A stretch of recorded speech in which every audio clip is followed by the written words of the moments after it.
वंदे मातरम साथियों, आप सभी का स्वागत है स्टडी एंड ग्रो पर। और इस वीडियो में हम बात करेंगे भारत की नई संसद भवन की बिल्डिंग के बारे में।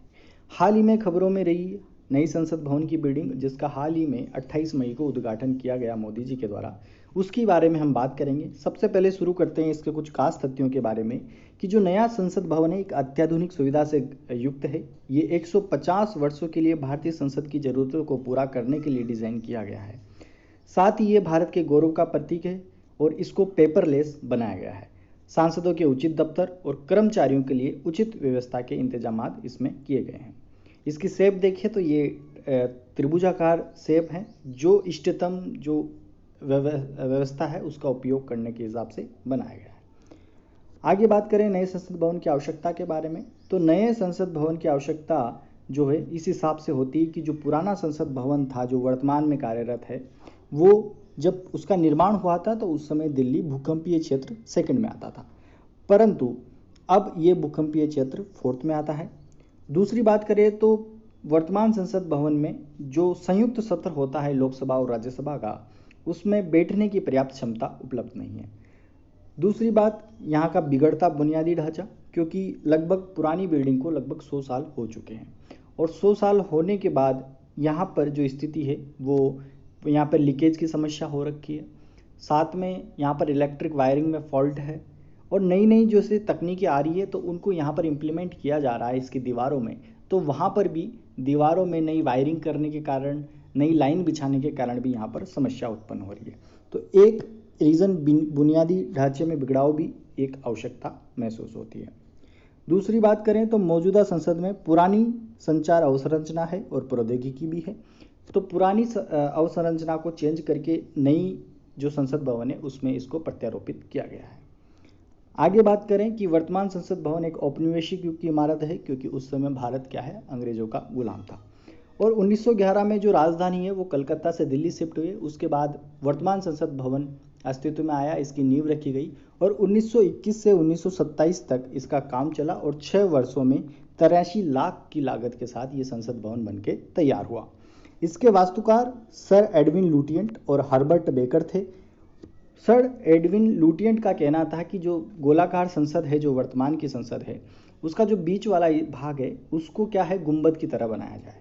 पर हर्बर्ट बेकर का मानना था कि इसको वृत्ताकार ही रहने दिया जाए। तो बाद में लुटियंट की बात को माना गया और जो भारतीय संसद के बीच वाला भाग है उसको गुंबदाकार डिजाइन दिया गया।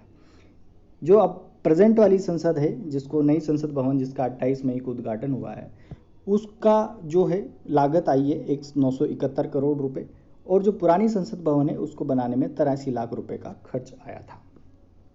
आगे बात करें नए संसद भवन की संरचना के बारे में, तो ये एक त्रिकोणीय संरचना है जो इष्टतम स्थान को उपयोग में लाने के लिए बनाई गई है, क्योंकि पूरा स्पेस को अच्छी तरह से यहाँ पर यूज़ किया गया है और 65,000 वर्ग मीटर में ये क्षेत्र फैला हुआ है।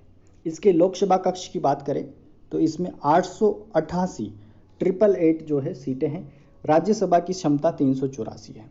लोकसभा की माना जाए तो अभी प्रेजेंट लोकसभा जो सीटें हैं 545, उससे लगभग दुगना ही है और राज्यसभा 200 जो 45 सीटें हैं वहाँ से लगभग 1.5 गुना प्रेजेंट की जो नई संसद है उसकी क्षमता है। संयुक्त क्षेत्रों की बात करें तो लोकसभा सीटों को 1272 सीटों तक इसकी क्षमता का विस्तार किया जा सकता है, यानी कि जो संयुक्त क्षेत्रों के लिए है वो काफ़ी अच्छी व्यवस्था यहाँ पर देखने को मिलती है। इसके केंद्र में संविधान कक्ष बनाया गया है और संविधान कक्ष अतीत से वर्तमान की यात्रा जो भारतीय संविधान की रही है उनको सजाए हुए हैं। तो ये काफ़ी यहाँ पर इसके सेंटर हॉल में सेंटर विस्टा प्रोजेक्ट के साथ जो ये संसद भवन बना है, इसके जो मध्य भाग है वहाँ पर ये संविधान कक्ष बनाया गया है। आगे बात करें तो इस इमारत को भारतीय वास्तुकार बीमल पटेल के द्वारा डिज़ाइन किया गया है और इसका निर्माण कार्य, इसका जो ठेका था वो टाटा प्रोजेक्ट प्राइवेट लिमिटेड को मिला था और टाटा के द्वारा ये बनाया गया। इसे बनाने में लगभग 900 करोड़ की लागत आई है। लोकसभा कक्ष की जो थीम है वो राष्ट्रीय पक्षी मोर पर आधारित है और राज्यसभा कक्ष की जो थीम है वो कमल के फूल पर आधारित है। इसकी फ्लोरिंग आप देखोगे लोकसभा की तो ये देखो ऊपर जो मोर वाला अपीयरेंस आता है और ये जो राज्यसभा कक्ष है इसका जो है कमल के फूल की थीम के आधार पर ये बनाया गया है।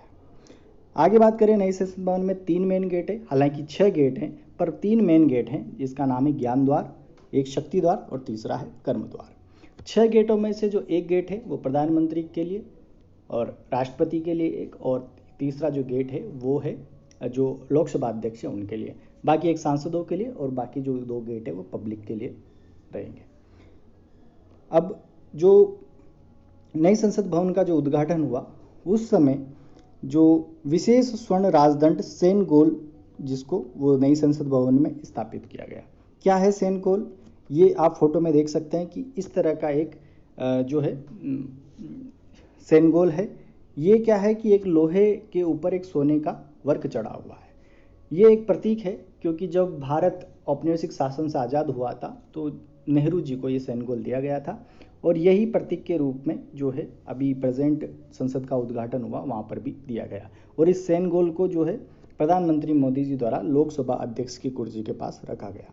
तो 28 मई 2023 को ये उद्घाटन होता है, जिसमें प्रधानमंत्री मोदी जी ये सेनगोल प्राप्त करते हैं और लोकसभा अध्यक्ष की कुर्सी के पास इसको रखा जाता है। तो ये भारत के औपनिवेशिक सत्ता से आज़ाद होने का एक प्रतीक के रूप में है। आगे बात करें, नई संसद भवन में भारत के हर भाग से यहाँ पर भूमिका रही है। इसमें महाराष्ट्र के सागौन की लकड़ी यूज़ की गई है। दोनों सदनों में अशोक चक्र दिखाया गया है। राजस्थान से अद्भुत स्टोन वर्क यहाँ पर मिलता है। उत्तर प्रदेश की कालीन और त्रिपुरा की बांस की जो लकड़ी है उसकी फ्लोरिंग, और साथ में गुजरात के सफ़ेद मार्बल। यानी आत्मनिर्भर भारत और एक भारत विशिष्ट भारत की यहाँ पर ये छवि लिए हुए नई संसद है। तो ये हुई कुछ संसद की बातें जो हमारे एग्ज़ाम पर्पस से भी इम्पोर्टेंट है, और साथ में यहाँ से एज इट इज़ प्रश्न पूछे जा सकते हैं। आगे बात करते हैं कि पॉलिटी से रिलेटेड जो फैक्ट है कि संसद के गठन की जानकारी हमें अनुच्छेद 79 से मिलती है।